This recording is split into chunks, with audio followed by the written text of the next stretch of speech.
नहीं रहेंगी।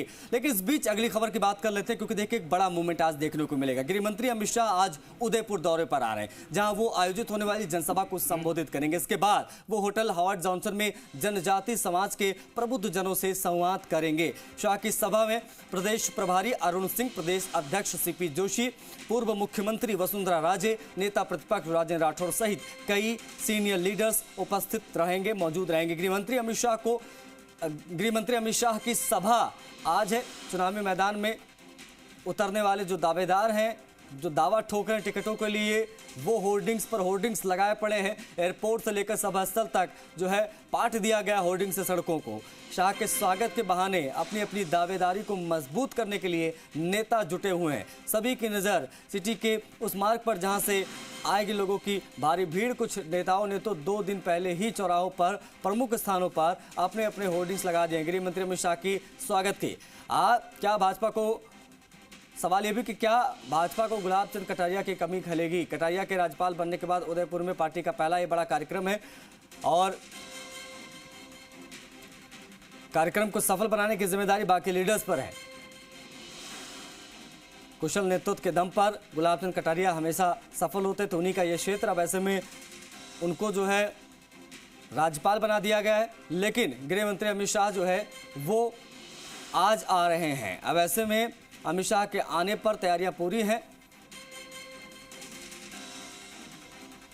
जनसभा को संबोधित करेंगे।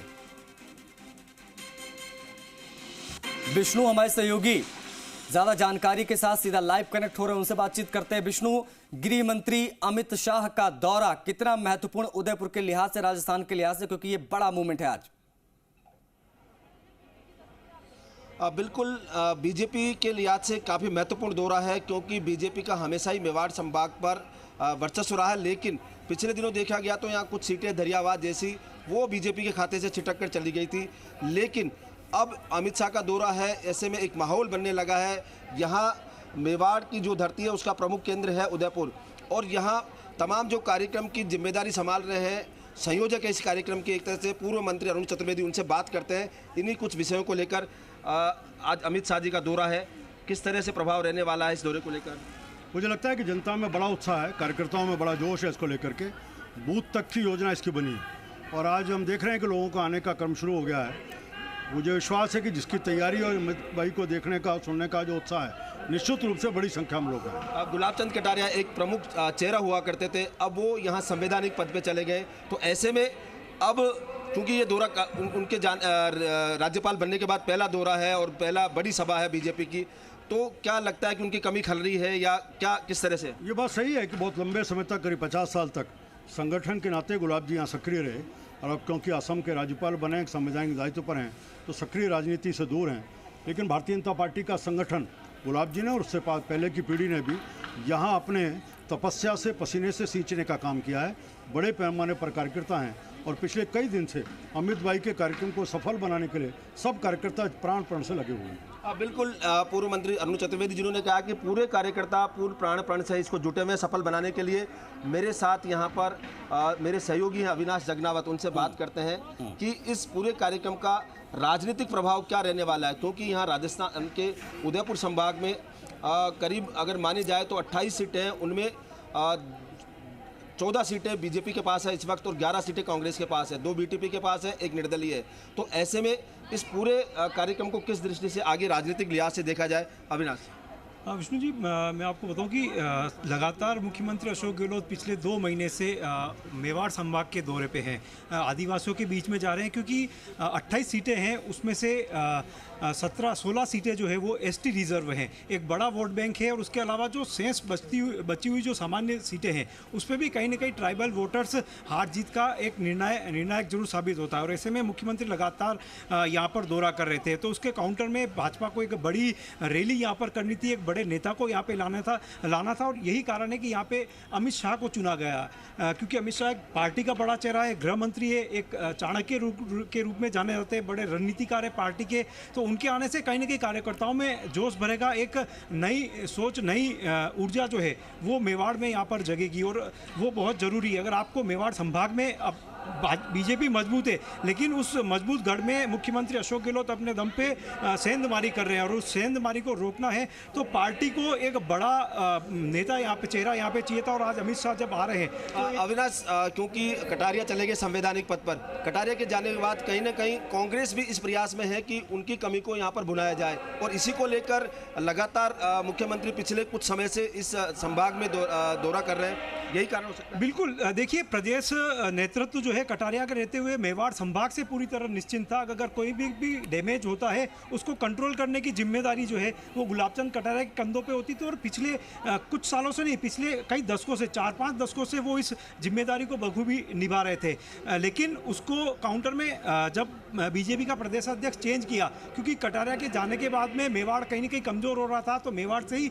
एक युवा नेता सीपी जोशी को प्रदेश अध्यक्ष बनाया गया ताकि जो वो डैमेज हो रहा है कटारिया के जाने से उसको कंट्रोल किया जाए। लेकिन आज की ये सभा है, ये सभा सफल होनी बहुत ज़रूरी है, क्योंकि अगर इस सभा में भीड़ कम जुटती है किसी कारण से तो कहीं ना कहीं वो सीधा देखा जाएगा कि कटारिया के जाने से नुकसान हुआ है। अगर आज की सभा में भीड़ पूरी आती है, पूरी तरह से सफल ये सभा होती है, तो कहीं ना कहीं कहा जा सकेगा कि कटारिया की कमी को यहाँ पर पूर्ति करने का जो प्रयास है उसमें पार्टी सफल मिली है। लेकिन एक बड़ा चेहरा है गुलाबचंद कटारिया, एक बड़ा नाम है, उदयपुर जिला नहीं पूरे संभाग में उनका एक वर्चस्व है। उनकी बात जो है कोई भी नेता हो, प्रदेश नेतृत्व भी उनकी बात को जो है वो दरकिनार नहीं करता था। और जब आज उनकी अनुपस्थिति में ये सभा हो रही है तो एक बड़ा मैसेज यहाँ से देने का प्रयास जरूर किया जाएगा। बिल्कुल, जैसा कि मेरे सहयोगी ने बताया कि एक बड़ा प्रयास है, यहाँ से एक मैसेज दिया जाएगा SC/ST समुदाय के साथ, क्योंकि ये इलाका पूरा आदिवासी और SC/ST से जुड़ा हुआ है। ये तो बात होगी समीकरणों की, सभा के बाद भी जाहिर तौर पर विष्णु ये तो बात हो गई समीकरणों की, राजनीतिक स्थिति किसकी कितनी मजबूत है यहाँ पर, इसकी बात हमने कर ली। लेकिन अमित शाह का क्या कार्यक्रम आज रहने वाला है, किस तरीके से सभा को संबोधित करेंगे, उनका फोकस किन विषयों पर रह सकता है, साथ ही साथ में और किन कार्यक्रमों में वो रहेंगे, क्या पूरे दिन की गतिविधियां रहने वाली है अमित शाह की, बताएं। अब बिल्कुल मैं आपको बता दूं कि अमित शाह जब यहाँ पहुँचेंगे तो उसका एक मिनट टू मिनट कार्यक्रम जारी हो चुका है और उस मिनट टू मिनट कार्यक्रम के अनुसार वो 11 बजे पालम पर जो BSF का है वहाँ पर पहुँचेंगे और वहाँ से रवाना होंगे BSF के विमान से और यहाँ उदयपुर हवाई अड्डे पर 12 बजे पहुँचने का उनका प्रस्तावित है। उसके बाद यहाँ गांधी ग्राउंड पे आएंगे और गांधी ग्राउंड पर करीब वो 50 मिनट यहाँ पर रहेंगे, यानी उसमें भाषण जो उनका जो संबोधन होगा वो रहेगा। और उसके बाद यहाँ हावर्ड जॉनसन होटल है, वहाँ पर SC/ST प्रतिनिधियों के साथ उनकी करीब 1 घंटे वार्ता रहने वाली है, क्योंकि इलाका उसी से है। करीब 100 से ज़्यादा जो प्रतिनिधि है वो वहाँ उस बैठक में रहने वाले हैं। जो प्रमुख हैं समाज SC/ST समुदाय से, आदिवासी समुदाय से जो लोग हैं, प्रमुख लोग हैं, उनको उस बैठक में बुलाया गया है। वहाँ इंटरेक्शन होगा, आपसी चर्चा और संवाद होगा अमित शाह के साथ और ये करीब 1 घंटे का कार्यक्रम रहने वाला है, यानी सभा से ज़्यादा समय वहाँ पर अमित शाह रहेंगे और उनसे चर्चा करेंगे। और उसके अलावा एक बार मेरे साथी से कहूँगा कि अब लोग यहाँ पर धीरे धीरे आना शुरू हो गए हैं। महिलाएं यहाँ पर पहुँची है, महिलाएं यहाँ पर पहुँची है, जो आप देख सकते हैं सीधा सीधा जो यहाँ धीरे धीरे लोग आ रहे हैं। महिलाएं अपने हाथ में बीजेपी का जो निशान है कमल, उसको लेकर आई हुई है। पीछे जो ब्लॉक बनाए गए हैं वो यहाँ है, करीब 30,000 के आसपास यहाँ कुर्सियाँ लगाई गई है। इसके अलावा लोग और ज़्यादा रहने वाले 3 जो डोम है यहाँ पर बनाए गए हैं। आप देख सकते हैं कि बड़ी संख्या में जो महिलाएं हैं वो यहाँ पर पहुँची हुई है। बात करते हैं महिलाओं से कि आज अमित शाह आ रहे हैं, क्या मैसेज यहाँ पर देके जाएंगे, आपको क्या लगता है? अमित शाह जी आ रहे हैं। देश के लोकतंत्र, हमारा देश के लोकतंत्र में सबसे बड़ी पार्टी भारतीय जनता पार्टी है और भारतीय जनता पार्टी ने देश में ही नहीं विश्व में डंका बजाया है। और आज यहाँ जो अमित शाह जी पधार रहे हैं तो वो ये संदेश देंगे कि किस प्रकार हम इस देश को प्रगतिशील की जगह विकसित देश बना सकते हैं। कई योजनाएं महिलाओं के लिए केंद्र सरकार ने दी है, चाहे उज्ज्वला का मामला हो या अन्य कोई योजनाएं, क्या लगता है आपको? बहुत अच्छी योजना लागू करी है, जैसे कि महिलाएं चूल्हा फूंकती थी और उनकी आंखें जलती थी, उनको लकड़ी नहीं मिलती थी। इस बारिश के मौसम में कहाँ तो वो लकड़ी लेने जाती और कैसे वो चूल्हा जलाती। घर घर गैस का चूल्हा दिया है, गैस कनेक्शन दिया है, टंकी दी है। और जो BPL योजना में है उनको 500 रुपये में मोदी जी ने पहले ही लागू कर दी थी और वो आज आराम से सुखी है। और जो कि महिलाएँ गाँव गाँव में भटकती थी, इधर उधर रात को सोती थी और सवेरे जल्दी उठती थी कि सोच के लिए कहाँ जाएंगे, इसलिए मोदी जी ने इज्जत घर बनवाए हैं पूरे गांव-गांव ढाणी-ढाणी में। आज वो महिलाएं उस इज्जत घर को पाकर के इतनी खुश है कि हमको कहीं इधर-उधर नहीं जाना। बिल्कुल देखा आपने, महिलाएं इस योजना से कुछ जो है, कुछ युवा जो यहाँ पर है केसरिया बाना पहन के आए हैं। आप देख सकते हैं सीधी तस्वीरों के जरिए ये लोग केसरिया साफा पहन के आए हैं। यहाँ जो मेवाड़ की जो धरा है, संस्कृति है, वो केसरिया बाना है। केसरिया बाना यहाँ पहन के आए हैं और इसको लेकर आज आप यहाँ केसरिया साफा पहन के आए हैं। क्या कहना आपका? ये आज अमित शाह की सभा है। आज पूरा उदयपुर अमित शाह जी की सभा के लिए गांधी ग्राउंड उदयपुर में इकट्ठा हो रहा है। एक अलग उत्साह है पूरे उदयपुर में, पूरे राजस्थान में। देश के गृह मंत्री देखिए उत्साहित लोग हैं और लोग अपनी अपनी तैयारियों के साथ आए हैं। वक्त एक छोटे से ब्रेक का है, इसीलिए जो है हमको आपको इंटरप्ट करना पड़ रहा है, लेकिन आप जो है वो बातचीत के सिलसिले को जारी रखिए क्योंकि अमित शाह